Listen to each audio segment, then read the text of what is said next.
Hello everyone, नमस्कार। मैं आपको माइक्रोसॉफ्ट सर्टिफाइड सॉल्यूशन एक्सपर्ट यानी MCSE 2016 सर्वर का एग्जाम्पल या इंट्रोडक्शन देने वाला हूं। ठीक है, जिसमें मैं आपको बताऊंगा कि क्या क्या नए नए फीचर्स आए हैं 2016 सर्वर में और क्या क्या इसमें एडिशंस हैं। तो हम अपनी वीडियो को शुरू करते हैं और उससे पहले मैं थोड़ा अपने बारे में बता देता हूँ कि मैं एक कॉर्पोरेट ट्रेनर हूँ और मुझे करीब 10 साल ट्रेनिंग का एक्सपीरियंस है और कुछ हैंड्स ऑन एक्सपीरियंस है कुछ कंपनीज में 3-4 साल का। तो टोटल 14 साल का एक्सपीरियंस है मेरे पास। तो चलिए शुरू करते हैं अपना ऑनलाइन ट्रेनिंग वीडियो। तो देखिए, MCSE 2016 सर्वर बेसिकली माइक्रोसॉफ्ट का एक सर्वर है जो कि 2016 में ही लॉन्च हुआ था और बहुत ज़्यादा रिक्वायरमेंट्स होती है कंपनीज के अंदर, जो जिसको भी MCSE अच्छे से आता है या जो प्रॉपरली एक कंपनी के अंदर सर्वर को मैनेज कर पाता है या सर्वर क्लाइंट सिस्टम के मैनेजमेंट को समझता है, उसके लिए बहुत ज़्यादा ज़रूरत है कि वो ये सर्टिफिकेशन करे, इसकी ट्रेनिंग करे। क्योंकि मोस्टली जो बड़ी बड़ी कंपनीज हैं जैसे कि कॉन्सेंट्रिक्स होगी, एडोबी होगी, HCL होगी, विप्रो हो गई, सभी कंपनीज में MCSE सर्टिफाइड कैंडिडेट्स की बहुत ज़्यादा रिक्वायरमेंट्स होती हैं। और MCSE में बेसिकली एक्टिव डायरेक्टरी हम पढ़ते हैं। तो कोई भी प्लेटफॉर्म हो, चाहे ऑफिस 365 हो, एज्यूर हो या माइक्रोसॉफ्ट का कोई भी जैसे कि SSCM हो, तो उससे पहले जरूरी है कि आपको MCSE होना चाहिए। अगर आप MCSE नहीं है तो फिर आप डायरेक्टली नहीं एज्यूर कर सकते या डायरेक्टली आप SSCM नहीं कर सकते, ऑफिस 365 नहीं कर सकते। तो ये बेस है इन सब चीज़ों का, ये आपको पहले से आना चाहिए। तो शुरू करते हैं इसका इंट्रोडक्शन हम। तो पहले सबसे बात करते हैं एग्जाम कोड की। तो 2016 सर्वर के जो एग्जाम कोड्स हैं वो हैं 740, 741, 742। और अगर ये सिर्फ 3 एग्जाम आप करते हैं या 3 ट्रेनिंग करते हैं तो आप MCS से हो जाएंगे, यानी माइक्रोसॉफ्ट सर्टिफाइड सॉल्यूशन एसोसिएट। और एक एग्जाम और कर लेते हैं 744, तो आप पूरे MCSC हो जाएंगे, यानी माइक्रोसॉफ्ट सर्टिफाइड सॉल्यूशन एक्सपर्ट।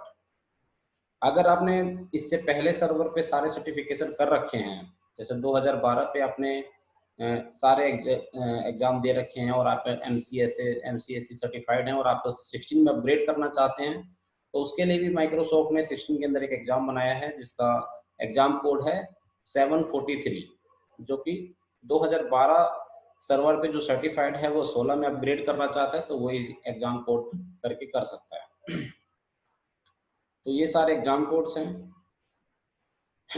इसके बाद बात करते हैं कि इसका इंट्रोडक्शन क्या क्या है, या सर्वर 2016 है क्या। तो देखो, बेसिकली क्या है कि सर्वर 2016 एक सर्वर ऑपरेटिंग सिस्टम है। माइक्रोसॉफ्ट ने इसको डेवलप किया है और ये एक एंटी फैमिली ऑपरेटिंग सिस्टम का पार्ट है। और इसके साथ ही ये मतलब जब सर्वर 2016 लॉन्च हुआ था, साथ में विंडो 10 भी लॉन्च हुआ है। यानी आप कह सकते हैं कि सर्वर 2016 का जो क्लाइंट ऑपरेटिंग सिस्टम है वो विंडोज 10 है। ठीक है। और इसका जो टेक्निकल प्रीव्यू था, जो टेस्टिंग प्रीव्यू था, वो अक्टूबर 1 2014 में ही लॉन्च हो गया था। बट ये ऑफिशियली लॉन्च हुआ सितंबर 26 2016 को। और मार्केट में जनरली अवेलेबल हो गया अक्टूबर 12 2016 को। तो ये इसकी थोड़ी सी कब लॉन्च हुआ या क्या है ये 2016 सर्वर, थोड़ा बहुत बार इसके बारे में मैंने आपको बताया है। अब नेक्स्ट चलते हैं इसके बारे में।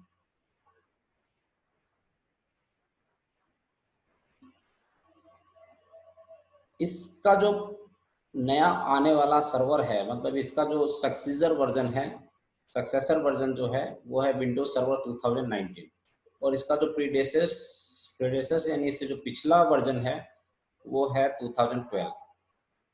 अब इसमें कुछ नए फीचर्स आ गए हैं 2016 सर्वर में, जैसे कि हाइपर वी है, यानी हाइपर-V 12 में भी था, लेकिन इसके अंदर कुछ नए फीचर्स के साथ इसमें ऐड किया गया है, उसके कुछ वर्जन्स वगैरह अपडेट कर दिए गए हैं। तो जब हम पढ़ेंगे तो इसके बारे में डिस्कस करेंगे। नैनो सर्वर भी 12 में था, 16 में थोड़ा और इम्प्रूव किया हुआ है। वर्चुअल मशीन को शील्डेड कर दिया गया है। शील्डेड वर्चुअल मशीन्स का मतलब ये होता है कि उसमें हम एन्क्रिप्शन वगैरह और ज़्यादा अच्छे से लगा सकते हैं।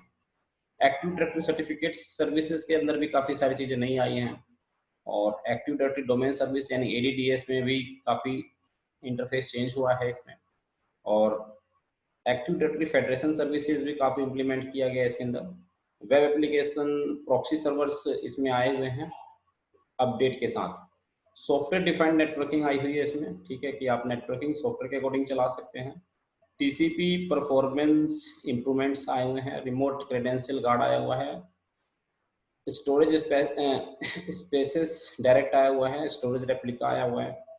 आईआईएस का 10 वर्जन आ चुका है, और cluster operating system rolling upgrade आ चुका है कि भाई किसी क्लस्टर में अगर अपग्रेड हो गया तो उसको बैक कर सकते हो। 18 रोल्स हैं इसके अंदर। तो इस तरह के काफ़ी नए नए फीचर्स 2016 में ऐड हुए हैं आपके। अब आगे चलते हैं इसके बारे में, बात करते हैं 2016 सर्वर के एडिशंस की। तो 3 ही एडिशन इसमें लॉन्च हुए हैं। 2016 एसेंशियल एडिशन है, स्टैंडर्ड एडिशन है, डाटा सेंटर एडिशन है, और एक फाउंडेशन एडिशन 2012 में था, तो 2016 में फाउंडेशन को डिसकंटिन्यू कर दिया है माइक्रोसॉफ्ट ने, वो ऑफर नहीं करता, वो सिर्फ 3 ही एडिशन प्रोवाइड करता है। तो तीनों के बारे में थोड़ा सा जानते हैं हम लोग। देखिए, एसेंशियल एडिशंस जो छोटी मोटी कंपनीज हैं उनके लिए यूज किया जाता है। स्मॉल आईटी डिपार्टमेंट है जिनके पास 15 20 50 कंप्यूटर्स हैं, उनके लिए यूज होता है ये।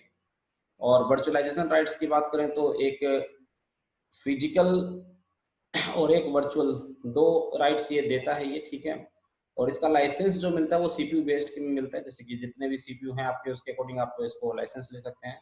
और बात करें क्लाइंट एक्सेस लाइसेंस की, तो इसमें आप 25 यूजर या 25 यूजर या 50 यूजर की लिमिटेशंस दे रखी हैं, और इसमें मैक्सिमम रैम आप 64 जीबी तक लगा सकते हो, और मैक्सिमम 2 सीपीयू ही यूज कर सकते हो इस एडिशन के साथ। बात करते हैं स्टैंडर्ड की, तो स्टैंडर्ड सभी कंपनीज के लिए यूज किया जाता है, मोस्टली बड़ी कंपनी भी इसको यूज करती है, लेकिन थोड़ा मिडिल कह सकते हैं इसको। इसमें 2 वर्चुअल मशीन्स और 2 हाइपर कंटेनर्स को आप यूज कर सकते हैं।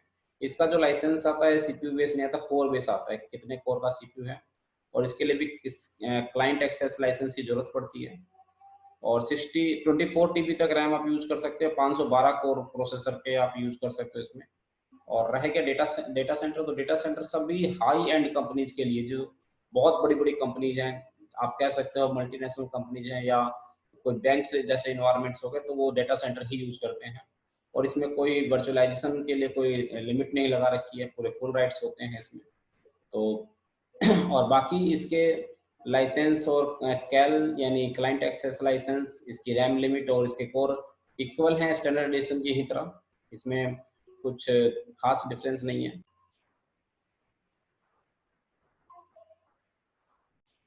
अगर बहुत छोटी कंपनी है तो जिसमें 50-60 कंप्यूटर्स हैं तो एसेंशियल यूज करती है, एसेंशियल एडिशन यूज करती है। और थोड़ी मिडिल रेंज की कंपनी है जिसमें थोड़ा सा ज़्यादा बड़ा डिपार्टमेंट है, तो वो स्टैंडर्ड एडिशन यूज करेंगे, और जो बहुत हाई एंड डिपार्टमेंट्स है वो डेटा सेंटर यूज करते हैं।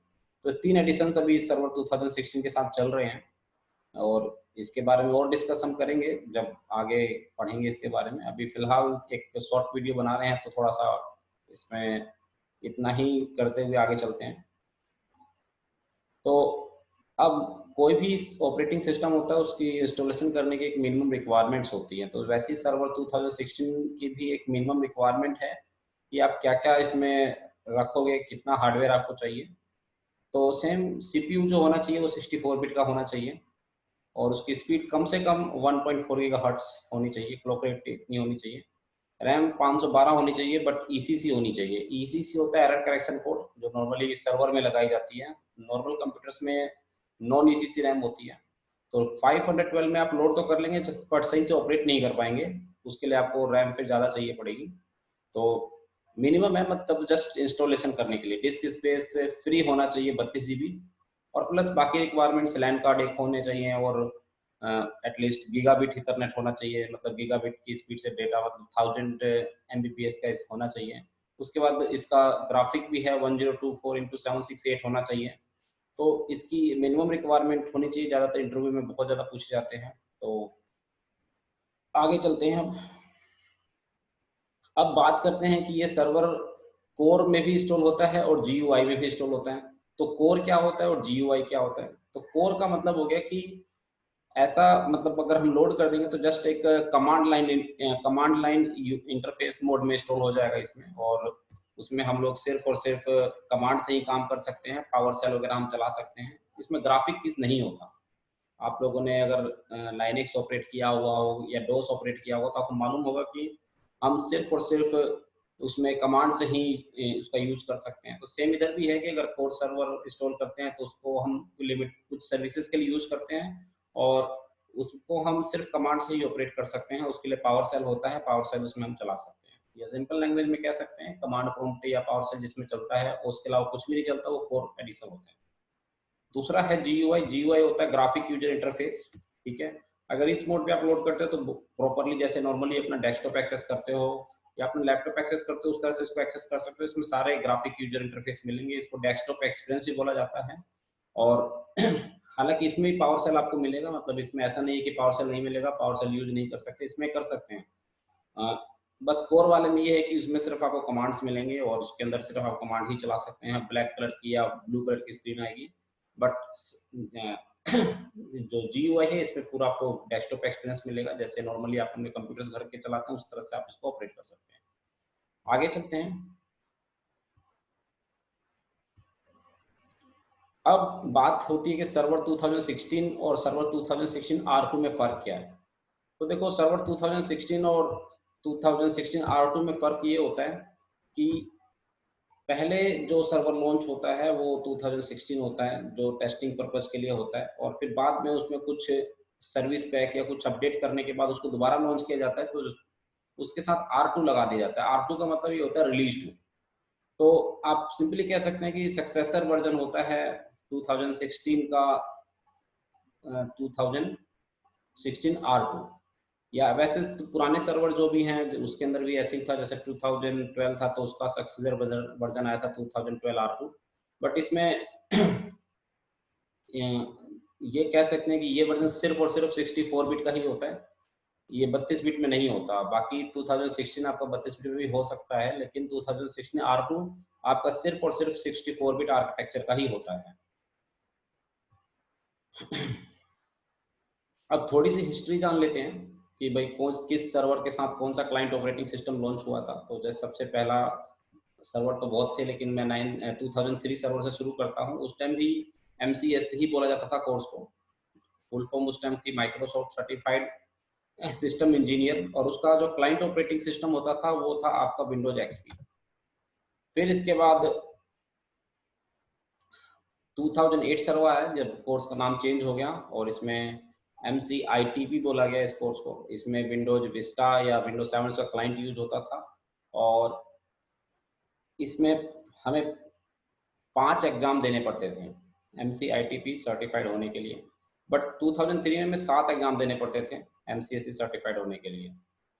फिर उसके बाद 2012 आया सर्वर 2012, इसमें भी MCSE बोला गया, यानी माइक्रोसॉफ्ट सर्टिफाइड सॉल्यूशन एक्सपर्ट। इसमें इसका जो क्लाइंट ऑपरेटिंग सिस्टम था वो विंडोज 8 या विंडोज 8.1 हुआ करता था, जो कि फेलियर ऑपरेटिंग सिस्टम है। इसमें भी आपको 5 ही एग्जाम देने पड़ते थे माइक्रोसॉफ्ट सर्टिफाइड होने के लिए।